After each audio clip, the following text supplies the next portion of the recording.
The Borderlands movie trailer just released, and shout out to Lionsgate. They sent it to us to share with you guys, so I wanted to go through it and talk about some of the scenes and talk about some of my reactions. This first scene here with all the characters together gets me excited. I think they look great, like Tiny, Tina, Lilith. I think they look amazing, and Jack Black as Claptrap works for me. Would you look at that? A ladder! Unfortunately, my design doesn't facilitate this type of... Well, when they first said they were using Jack Black for Claptrap, I know we were all wondering, like, how are they going to pull that off? Because Claptrap has such an iconic voice, right? And we were thinking maybe it wouldn't work. In an interview, they said they were going to mesh Jack Black and Claptrap together. So you could tell that it is Jack Black doing the voice. And to me, like, this totally works. Jack Black has that crazy personality, and with him altering his voice like this, I'm totally sold. I think it works really well. They've done a great job. Destiny awaits. This shot here is so freaking cool looking. You can see Atlas Corporation in the background. And one thing Borderlands games are known for are its beautiful environments and settings. And to see it come to life in a movie like this looks amazing. I'm definitely setting this as my wallpaper on my computer.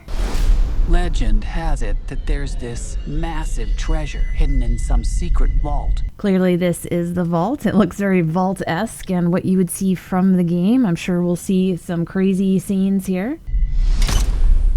This next scene was really cool to see. This is what the beginning of Borderlands games look like. The 4 vault hunters are driven in by Marcus. In addition to him being an ammunitions dealer, he's also their bus driver, and he drops them off so the vault hunters can start their mission. And yes, that is Marcus in the driver's seat driving his van, and here's the first Borderlands. You can see him driving them in. You can see Lilith in the background, and then here's Borderlands 3 where he drives in and picks them up. And we do see Marcus represented later on in the trailer. I was really excited to see that, and I'll go over that when we get there. This is one game that gives me major nostalgia, and I feel like if I'm already getting that from just this small scene, like this whole movie could be incredible. But we'll continue on with the trailer. You go hunting for it, you'd better take any help you can. In this scene, we see Jamie Lee Curtis playing Tannis, and hopefully she can capture that really dingy, savant personality that we all love from Tannis. But there's a couple of things going on in this scene on that monitor on the left. The monitor says Doll Artifact Catalog Area 724, and then below it says Iridian Pottery, and obviously this is the vault key from the game. This is a very important relic from the game, so hopefully they'll represent it in a big way in the movie. Also on that monitor there's a map at the top right. I zoomed in to see if it was a real map and if it was really in the game, and instantly I recognized it, and in that moment I realized what a major nerd I was. I don't think I was aware of it until this point, but for me to have this cataloged in my brain to know what that was a little startling. But it is the map to the arid Badlands from the first Borderlands, which makes sense going back to that scene with Lilith where she's getting either on or off the bus with Marcus. That's where that all happened in Borderlands, in the arid Badlands. Get. That scene right there, a skag being eaten by a rack, like this being brought to life, obviously all CGI, but I am here for this. That is awesome. It's on the weirdest, most dangerous. This scene right here is very exciting. I love seeing all the bandits. You got the Atlas in the background, and the dude in the front is Mouthpiece, and he's from Borderlands 3. He's a boss that you fight really early on the map Ascension Bluff. In the movie, they have him holding a type of mace melee weapon, but in the game, he holds this shield. In the game, everything around him is very musically themed, but it looks like they've removed that and they're just using him as a character, but you can see them here side by side. I'm curious as to why they are showing Mouthpiece and representing him here in the trailer. Yeah, he looks really cool, but he's not as recognizable as maybe some of the other bosses would be. I'm sure we'll get to see some really iconic bosses from the game. I'm hoping to see characters like Sledge. He was from the first Borderlands, and getting his shotgun was one of the highlights of the game. Dangerous dumpster fire of a world in the universe. God, I hate this planet. What is that smell? This scene right here is pretty funny. If you see the sign, it says Danger Thresher Piss. Now, this is the comedy we know and love from Borderlands. And if you guys remember the Threshers, they showed up in Borderlands 2 and the pre-sequel. These were the subterranean tentacle-like worm creatures. These were a lot of fun to fight. That smell. Piss wash gully. Ew! Put the window up. I don't want to! Roll the window up! Roll it. It's pee. It's pee. Why do you think it's called piss wash? How did I get the name? It's in my mouth! Kevin Hart mentions Piss Wash here, and that's an actual mission and location in the first Borderlands in the arid Badlands. You take one of the catch-a-rides and you jump this ramp and you jump over what's called the Piss Wash Gully, and it completes that part of the mission. This was a super nerd moment for us Borderlands fans. This is one of the runners, and obviously it's CGI, but to imagine that they brought one of these to real life and made one would be epic. This next shot is Cate Blanchett flipping over a porta potty that's on its side, and if you guys are heavily into the looting side of Borderlands like I am, then you will instantly recognize this. This is one of those doll porta potties you see all over Borderlands, and yeah, you loot these for weapons and other gear, and sometimes you get a loot midget if you're lucky. And the one in the movie on the side says doll, and it says do cut, no fapping, and in the game, yes, it does also say doll, and it talks about the no fapping as well. In the same scene, she's shooting a weapon, and in a previous video, I had guessed, this had to be the Infinity pistol. It was shooting just like it, and it looked a lot like it. Well, the CEO, Randy Pitchford, the guy that's in charge of Borderlands, confirmed on Twitter that yes, this is the Infinity pistol. This is definitely one of the more recognizable weapons from the Borderlands series. This weapon never runs out of ammo, it shoots one bullet at a time, and it shoots an infinity symbol design. Now, it doesn't shoot this fast. This is a video I made back in the day where you could have a specific build and it would turn the Infinity pistol into a minigun and it would just mow down everything. This is a weapon that keeps returning to the Borderlands series, so if there's a Borderlands 4, then yeah, we might see it again.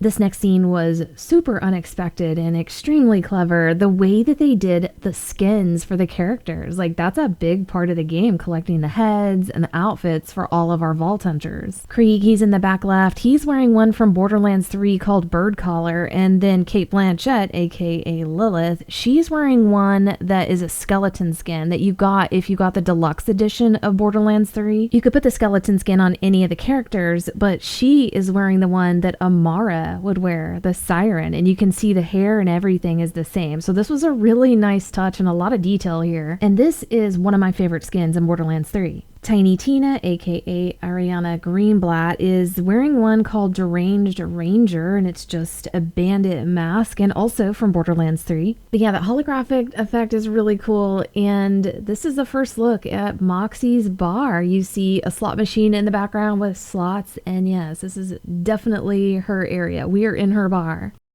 This next scene made me smile. They are representing Marcus Kincaid in the movie. They found a dude that looks just like him. I'm sure that beard is probably a prosthetic, but still, he looks incredible. They are obviously in the hub of Sanctuary somewhere, and on the right, you can see one of his vending machines. We'll zoom in here. I was curious about this. It's showing an item of the day. It looks like a legendary weapon. It was a little blurry, but I was able to make out that it is a free radical. It's a Malawan pistol. It's the compressing variant, and it's a level 65. I can't tell if it's got a mayhem level on it. It's probably close to a mayhem level 10 because the item scores are pretty close together, but all the stats on the right are appropriate for what this weapon would have, and I was wondering what's the significance of showing this one in the trailer. Here's what the weapon looks like here, and it's possible the significance of them putting this in the trailer is that this is one of the weapons that you can get from Hemivorus the Invincible. This was the most mysterious boss fight I think throughout the entire lifespan of Borderlands 3. It came really late in the game and everybody was just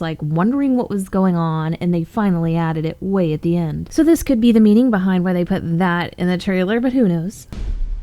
This next scene, I was really happy to see that they gave us a shot of Bobby Lee. He's playing one of the Crimson Raiders, and he talked all about how it was a pretty tough role for him to do and how uncomfortable the costume was. He's one of my favorite actors and comedians, and I always watch his podcast just to catch him hopefully saying something about his experience in this movie. He actually described this scene and where they're located and what his lines were in this moment, and I'll let you guys listen to everything he said. What's up, Roland?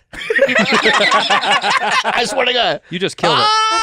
I go, because when I see Kevin's Hart character, I'm in a bar and I go, Roland, what's up? That's one of my lines. Kevin Hart's name is Roland in the movie? Yeah. So it's a cartoon. And now we're out in a desert. And it's one of those sets where it's there's just, if you look a half a mile down, there's these gigantic green screen things up.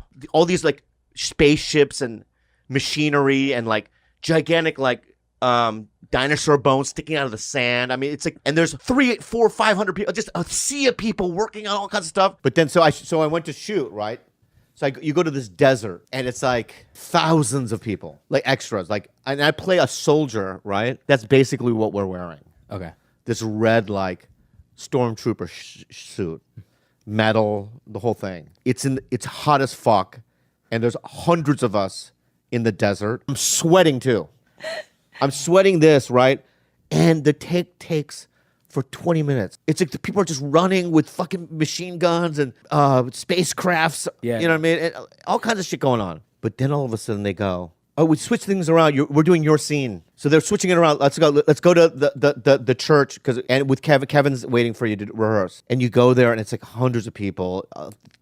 Cameras, everyone's there. So that was cool to hear. So he's in a bar right here talking to Roland, Kevin Hart. You can see him on the right. So they are definitely in Moxie's bar in this scene. Do you know how many people have died looking for this vault? We have something they don't, baby girl. Okay. What? Major issues. We've got a new character here we've never seen before. This guy is playing a character called Atlas. His name is Edgar Ramirez. Now, Atlas has been portrayed through a character named Reese, but it's been pretty mysterious up until this point, and this guy's going to come in playing a business titan and arms manufacturer who is considered the most powerful person in the universe. Here you're seeing a bunch of Atlas soldiers, and we're getting to look at some replica models of the Atlas assault rifle. There's 3 versions of it, and this one looks pretty close to the V system. Time to make it rain with your body parts. A few things here that are recognizable. Obviously the explosives, that's her thing. And then on the left you see a tea party happening, and that was one of the missions in Borderlands 2. Oh, I forgot to mention, I'm inviting Flesh Stick's friends too. Make sure they don't get too rowdy and break the generator. Who's ready for a mother humping tea party? Then on the back right, you see this stuffed rabbit, and this is from Borderlands 2 as well. One of her missions, you have to go get these badonkadonks, which are rockets that she straps to these rabbits that she calls damsels. The last part of the mission is called A Train to Catch, and it's a pretty memorable mission. Now back to the trailer. What did I tell you? Minimal explosions. I said no explosions.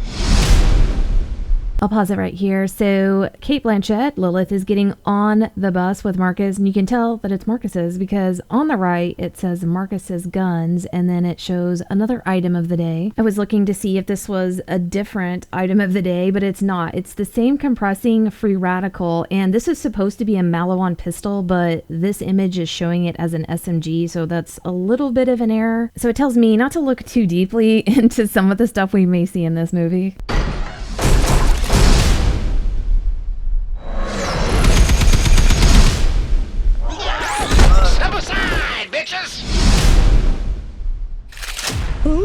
Mine's bigger. Wooden door. I needed a gun. So you asked for it. I'll pause again right here. So I'm not too sure what they're doing here. It looks like some kind of celebration may be going on, but this is the Firehawk symbol, and this was a part of a pretty emotional ending for Borderlands 3. At the end, they were still in danger, so she flies up and basically sacrifices herself and creates a shield, and it's this giant Firehawk symbol. But I'll continue the trailer. There's only one of you in the world, and you're special. Kill them all.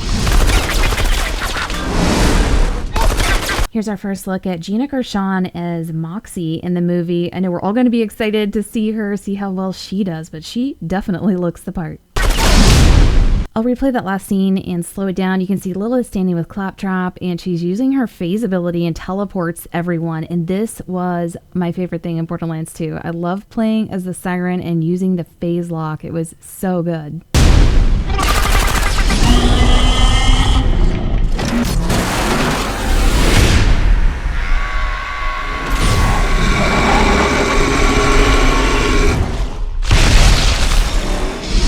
The this last scene with Claptrap was funny, but it was over the top for me and kind of cheesy, but I'm still 100% on board with this movie. I'm very excited to see it. There's going to be so many game references and Easter eggs to find. But let me know if I've missed anything, if there's anything you guys have seen and I didn't. Definitely comment down below. But this movie releases August 9th. Hope you guys enjoyed this, and we'll see you next video.